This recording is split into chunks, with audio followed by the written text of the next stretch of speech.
Pour les actions, les contrats à terme du SP 500 étaient peu changés à 6h54 heure de Londres. Les contrats à terme du Nasdaq 100 étaient peu changés. Les contrats à terme du Dow Jones Industrial Average étaient peu changés. L'indice MSCI Asia-Pacifique a baissé de 0,1%. Le MSCI Emerging Market était peu changé également. Le Topix japonais a baissé de 0,8%. Le Hang Seng de Hong Kong a augmenté de 0,8%. Le Shanghai Composite a augmenté de 0,6%. Les contrats à terme de l'Eurostoxx 50 ont baissé de 0,3%. Pour les devises, l'indice Bloomberg Dollar Spot était peu changé. L'euro était peu changé à 1,0822 $. Le yen japonais a augmenté de 0,1% à 151,66 par dollar. Le yuan offshore a baissé de 0,1% à 7,1332 par dollar. La livre sterling était peu changée à 1,2968 $. Crypto-monnaie. Le bitcoin a baissé de 0,6% à 67 711 $. L'Ether a baissé de 1,7% à 2491 $. Pour les obligations, le rendement des bons du Trésor à 10 ans a baissé de 4 points de base à 4,17%. Le rendement allemand à 10 ans a baissé de 4 points de base à 2,27%. Le rendement britannique à 10 ans a augmenté de 4 points de base à 4,24%. Le rendement japonais à 10 ans était peu changé à 0,945%. Le rendement australien à 10 ans a baissé de 4 points de base à 4,41%. Pour les matières premières, l'or au comptant a baissé de 0,3% à 2728,20 $ l'once. Le pétrole West Texas Intermediate a augmenté de 0,2% à 70,36 $ le baril. Calendrier éco. Alors, on a commencé la journée avec l'IPC japonais qui a terminé en positif. On a quelques chiffres allemands, les IFO. Ensuite, on a quelques chiffres italiens. On a pas mal de chiffres canadiens avec les ventes au détail, l'indice des prix au logement. Et on a les chiffres américains avec l'indice Michigan, le nombre de forages en activité, les positions nettes spéculatives pour le pétrole, l'or, le Nasdaq, le SP 500, et la balance de budget pour le Canada, fin de journée. Voilà, en gros. Tu peux continuer. Alors, focus. Les bons du Trésor américain ont progressé, tandis que les principaux marchés boursiers asiatiques étaient mitigés et que les actions européennes semblaient se diriger vers une ouverture en baisse en raison de résultats d'entreprises peu enthousiasmants. Les actions APAC ont été soutenues par la clôture positive de Wall Street, bien que la hausse ait été limitée en raison de l'incertitude géopolitique persistante. Pour la journée à venir, les points importants incluent la masse monétaire M3 de la zone euro, l'indice IFO allemand, les commandes de biens durables aux États-Unis, l'indice de confiance des consommateurs de l'Université du Michigan, l'évaluation de la France par Moody's, les commentaires de Collins de la Fed, les résultats financiers de NatWest, Porsche, Mercedes-Benz et Colgate-Palmolive. Open Europe. Récap. Les actions américaines ont été majoritairement orientées à la hausse après les récentes pressions baissières cette semaine. Les investisseurs digérant les résultats d'entreprises et plusieurs publications de données meilleures que prévues. Les principales progressions ont été menées par le Nasdaq, porté par un bond d'environ 22% du cours de Tesla suite à ses résultats trimestriels. Le Dow Jones a sous-performé, clôturant dans le rouge en raison de résultats décevants par IBM et Honeywell.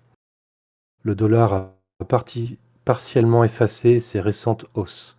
Les rendements des bons du Trésor américain ont été volatiles, avec une pression initiale suite à la baisse des inscriptions au chômage et aux indices des directeurs d'achat, les PMI, meilleurs qu'attendus.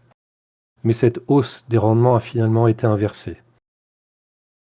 Le marché américain, les futurs ont évolué latéralement, c'est-à-dire de manière peu dynamique et sans direction claire, en raison d'un manque de catalyseurs importants, entre parenthèses des nouvelles, des événements majeurs, et d'une absence de résultats d'entreprise particulièrement marquants après la clôture. Pour le marché européen, les contrats à terme indiquent une ouverture morose, c'est-à-dire une ouverture terne et peu enthousiaste, avec le futur sur l'Eurostoxx 50 en baisse de 0,2% après une hausse de 0,3% de l'indice au comptant la veille. Closing Asia. Pour l'indice ASX 200, pardon? Je crois qu'il y a quelqu'un qui parlait. Pour l'indice ASX 200 australien a légèrement progressé, tiré par la notable force du secteur technologique après que le PDG et fondateur de WizTech a démissionné en raison d'un scandale d'affaires secrètes et de paiement. Cependant, la hausse de l'indice a été limitée par la faiblesse des valeurs de consommation. Pour le Nikkei 225 japonais a sous-performé suite à la récente force du yen et dans un contexte d'incertitude avant les élections de dimanche. Le Hang Seng et le Shanghai Composite se sont redressés après les ventes d'hier, soutenus par la force des valeurs technologiques et automobiles. Pendant ce temps, la Banque populaire de Chine a mené une opération de prêt à moyen terme, des MLF, et a maintenu le taux du MLF à 1 an inchangé à 2% comme prévu. La Banque populaire de Chine a maintenu inchangé son taux de politique monétaire à 1 an, après avoir réduit les coûts de financement du plus important montant jamais enregistré il y a un mois. Cela suggère que les autorités procèdent avec prudence dans la mise en place de mesures de relance monétaire pour soutenir l'économie. Cependant, selon un haut responsable du Fonds monétaire international, les récentes mesures budgétaires massives de la Chine sont insuffisantes pour faire face au risque de déflation. Krishna Srinivasan, directeur du département Asie-Pacifique du FMI, a déclaré avant l'annonce du taux de politique monétaire que le gouvernement central doit repenser davantage pour s'attaquer à l'effondrement du marché immobilier et atténuer les pressions inflationnistes. Pour les obligations, les contrats à terme sur les obligations du Trésor américain à 10 ans sont restés à flot dans un commerce sans tendance claire, après une performance hésitante la veille et un aplatissement de la courbe des rendements finalement orientée à la baisse, et ce malgré des données américaines plus solides qu'attendues, et une vente aux enchères plus faible des TIPS, entre parenthèses des obligations indexées à l'inflation à 5 ans. Les contrats à terme sur les bons allemands ont marqué une pause après leur récente remontée au-dessus du niveau de 133. Les contrats à terme sur les JGB japonais à 10 ans ont enregistré de légers gains, après des données d'inflation à Tokyo mitigées, sous l'objectif de 2% de la Banque centrale, ce qui est considéré comme un indicateur avancé des tendances nationales. La hausse des rendements des trésoreries plus tôt dans la semaine a entraîné des mouvements de repli sur le risque à travers les marchés, les investisseurs ayant revu à la baisse leurs attentes de baisse des taux de la Réserve fédérale américaine. Les points de vue commencent également à diverger parmi les membres du Conseil des gouverneurs de la Banque centrale européenne. Les prochaines données économiques, notamment le rapport mensuel sur l'emploi, apporteront plus de clarté.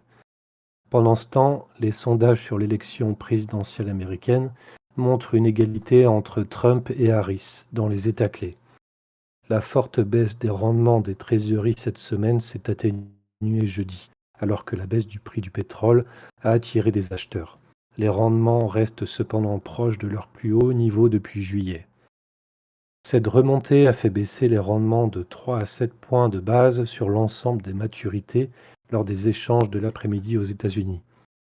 Plus tôt dans la journée, une baisse inattendue des inscriptions au chômage signe de la solidité du marché de l'emploi avait temporairement freiné les gains du marché.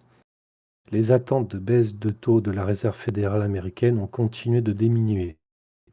En écho aux mouvements observés à l'étranger, des données mitigées sur les indices PMI européens ont vu les paris sur une réduction de 0,5 points de pourcentage de la Banque centrale européenne augmenter.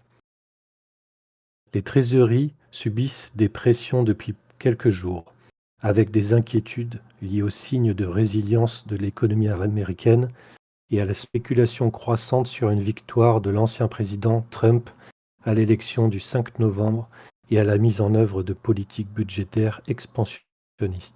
Le rendement du bon du Trésor à 10 ans de référence est ainsi monté à 4,26% mercredi, son plus haut niveau depuis juillet.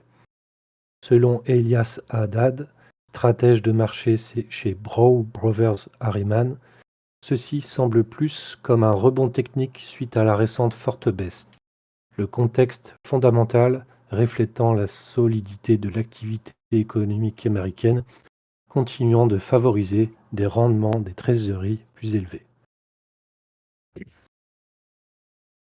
Pour les matières premières, les contrats à terme sur le brut ont tenté de regagner une partie des pertes de la veille, initialement déclenchées par un rapport sur le report de la réponse d'Israël à l'Iran suite à une fuite d'informations américaines.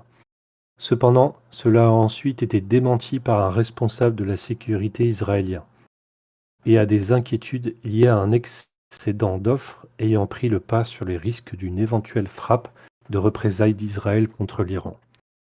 Le rebond a été facilité par un soutien des contrats à terme sur le Brent et le WTI autour des niveaux de 74 dollars le baril et 70 dollars le baril respectivement. L'or au comptant a légèrement baissé, tout en restant au-dessus du seuil de 2 700 dollars l'once, dans un contexte de dollars peu actif. Les contrats à terme sur le cuivre sont restés sans tendance claire, après les récentes variations erratiques dans un environnement de prudence sur l'appétit pour le risque.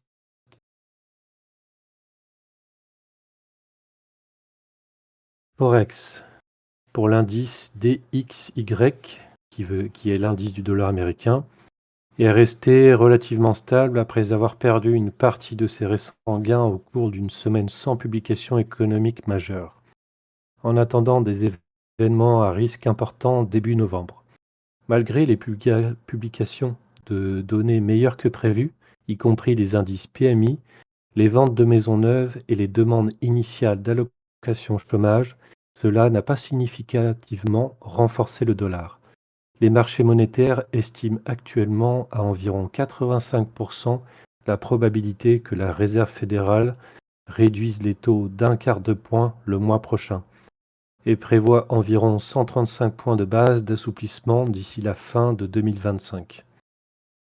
La paire euro-dollar a conservé la majeure partie de ses gains de la veille, restant au-dessus du niveau de 1,08 soutenu par l'affaiblissement du dollar. Parallèlement, il y a eu un flot important de commentaires de la BCE, y compris une opposition à des baisses de taux plus importantes. La paire livre sterling-dollar a évolué latéralement, s'étant légèrement renforcée grâce à une hausse des rendements britanniques déclenchée par les commentaires de Rachel Reeves. Cependant, un retour au niveau de 1,3 est resté hors de portée. La paire dollar-yen a tenté de compenser ses pertes, mais a rencontré une résistance au-dessus de 152, influencée par des données d'inflation mitigées de Tokyo. Les devises australiennes et néo-zélandaises ont connu une faible demande en raison de l'absence d'événements économiques majeurs et ont fait face à des pressions d'un yuan chinois légèrement plus faible. Alors, sur le graphique, en pole position, on a le yen japonais, suivi du franc suisse et du dollar canadien. Et pour les devises les moins fortes, le dollar néo-zélandais, le dollar australien et la livre sterling. Donc on est plutôt en risk-off. Ouais, on l'a observé, hein, on est plutôt en risk-off sur les marchés asiatiques pour l'instant. Donc affaire à suivre.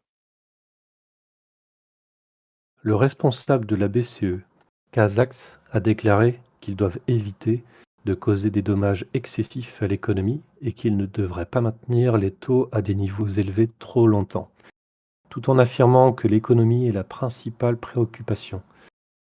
Il est donc logique d'adopter une approche progressive concernant les taux de la BCE. Hmm, Maklouf, de la BCE, a souligné que la politique doit rester prudente et cautieuse, ajoutant que la politique monétaire ne peut pas résoudre tous les problèmes économiques et que la BCE aurait besoin de données solides pour envisager de grandes baisses de taux.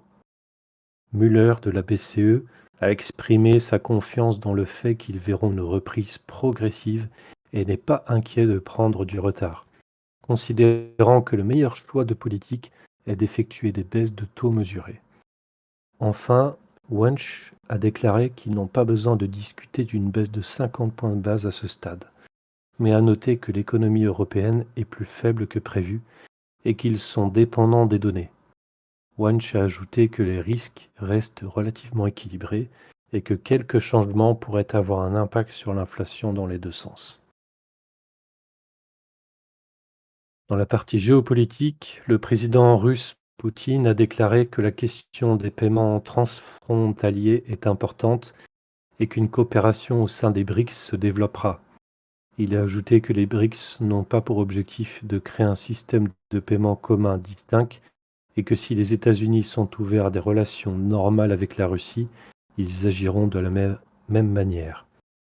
Poutine a également mentionné qu'ils discuteront des règlements pacifiques des conflits au Moyen-Orient et a souligné que l'Ukraine est utilisée pour créer des menaces stratégiques pour la Russie. Selon le Wall Street Journal, Elon Musk serait en contact régulier avec le président russe Poutine depuis la fin de 2022 et à un moment donné, Poutine lui aurait demandé de ne pas activer son service internet Starlink au-dessus de Taïwan en tant que faveur au président chinois Xi.